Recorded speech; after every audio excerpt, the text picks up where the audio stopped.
ভোলা জেলখানার jail super Didarul আলমের প্রত্যাহারের দাবিতে অবস্থান কর্মসূচি ও বিক্ষোভ মিছিল করেছে ভুক্তভোগী কারারক্ষীরা। মঙ্গলবার রাতে ভোলা জেলা কারাগারের সামনে এই বিক্ষোভ কর্মসূচি পালন করা হয়।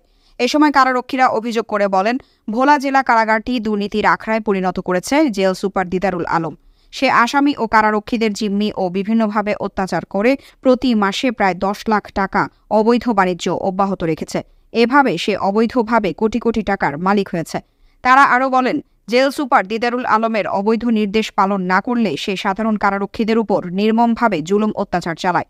তাদেরকে অতিরিক্ত ডিউটি করতে বাধ্য করা হয়। এমনকি কারারক্ষীদের স্বজনরা মারা গেলে তাদেরকে ছুটি নিতেও জেল সুপারকে টাকা দিতে হয় বলে অভিযোগ করেন তারা আরও বলেন, জেলখানার ভেতরের ক্যান্টিন ও বাহিরের ক্যান্টিনে দায়িত্বরত কারারক্ষীদের কাছ থেকে সে 3 থেকে 4 লাখ টাকা করে হাতিয়ে নিয়েছেন।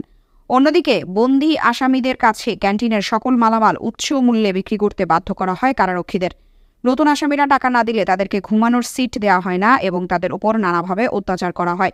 সরকারি নিয়ম অনুসারে আসামিদের প্রাপ্য খাবার তালিকার তোয়াক্কা না করে সে তার খেয়াল খুশি মতো নিম্নমানের খাবার ও অল্প খাবার পরিবেশন করে আসামিদের মাঝে। অন্যদিকে টাকা নিয়ে সুস্থ আসামিদের হাসপাতালে সিট দেয় এবং টাকা না দিলে অসুস্থ আসামিদের হাসপাতাল থেকে বের করে দেওয়া হয়।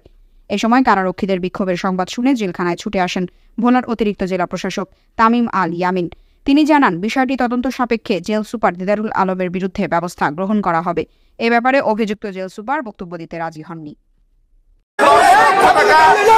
মাসে 10 লক্ষ টাকা দুর্নীতি করে কারারক্ষী জমতার মাথার উপর দিয়ে বিভিন্ন কৌশলে আসামিদের বন্দীদের খাদ্য কম দেয়, ডাল কম দেয়, চাল কম দেয়, তেল কম দেয় এবং বন্দী ওয়ার্ডগুলি আসলে টাকা দিতে হয় 3000 করিয়া হাসপাতালে বাণিজ্য করে। বাহির ক্যান্টিন ম্যানেজার দায়িত্ব পালন করতেছি, যে অভিযোগটা বলে ভোলা জেলা কারাগার। জি স্যার, আমার কাছ থেকে স্যার তারা 2 লাখ টাকা নিয়েছে অ্যাডভান্স এবং সুপার স্যার মানে আইজিসিআইডির মাধ্যমে এবং স্যার স্যার এবং ইসের জন্য স্যার আমার ইসের থেকে কি বলে একটা শোনান শেষ করে নিয়েছে স্যার। এই মাসে বিক্রি নেই স্যার, আমার কাছ থেকে 1.5 লাখ টাকা নিয়েছে স্যার।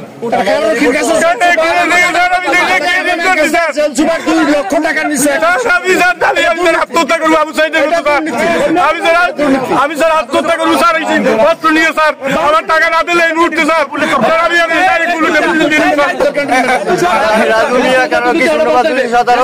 আমি ভিতর ক্যান্টিন ম্যানেজার।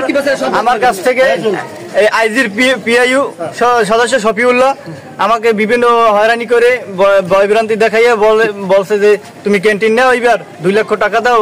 তারপর আমি 2 লক্ষ বিভিন্ন ভয়ভ্রান্তি দেখাইয়া বিভিন্ন মামলা করবে, এই করবে সেই করবে বললিয়া তারপর 2 লক্ষ টাকা বলছে সবাই ভিডিও করে। হ্যাঁ, 2 লক্ষ টাকা আমি দিয়েছি বিভিন্ন সাক্ষী সহ প্রমাণ সহ যে আমার সাক্ষী ওর হাত থেকে আমি টাকা গুনিয়ে দিয়েছি স্যার। স্যার আমি অনার্স পড়া একটা স্টুডেন্ট স্যার, আমি চাষার বাচ্চা। আমার বাবার আমার বাবার বলছে চাষা, আমার বাবা পুলিশের একটা এসআই ছিল স্যার, আমার বাবা চাষা স্যার।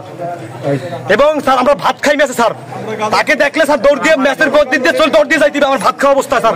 এমন তিনি মানুষকে সবাই সব স্টাফদের বলতে করে জিজ্ঞাসা করেন স্যার সবাইকে। ততক্ষণে জেল সুপার দিদারুল আলমকে স্টার রিলিজ বদলি না করা হবে আমরা ততক্ষণ পর্যন্ত এবং লিখিতভাবে অভিযোগ না আসে আমরা ততক্ষণ পর্যন্ত মেইন ফটকে অর্থাৎ জেল গেটের সামনে আমরা সমস্ত কারারক্ষী অবস্থান করতেছি। এবং যদি সকালও হয়ে যায় আমরা সকাল পর্যন্ত আছি, পরের দিন পর্যন্ত আছি।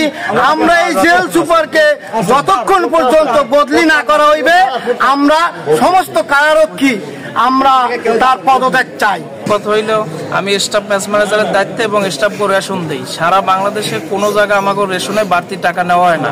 এই জায়গায় আমার কাছে আমি রেশন দিই দেখে আমার কাছে সকল স্টাফের কাছে যে জোর করলে এরা সেই বাড়তি দামের টাকা নিয়ে 42-43 হাজার টাকা প্রতি মাসে আমার কাছে জমা নেয়। আমি বাড়িতে টাকা দাঁড় করে এনে পরে টাকা দিছি, 24 ঘন্টার ভিতরে টাকা দিবি নাইলে তোর বেল ক্যাপ খুলে ফেলাম। আমি মোহাম্মদ মফিজুর রহমান, সহকারী প্রধান রক্ষী ভোলা জেলা কারাগার। আমাদের এক দফা এক দাবি, আমরা তার পদত্যাগ চাই।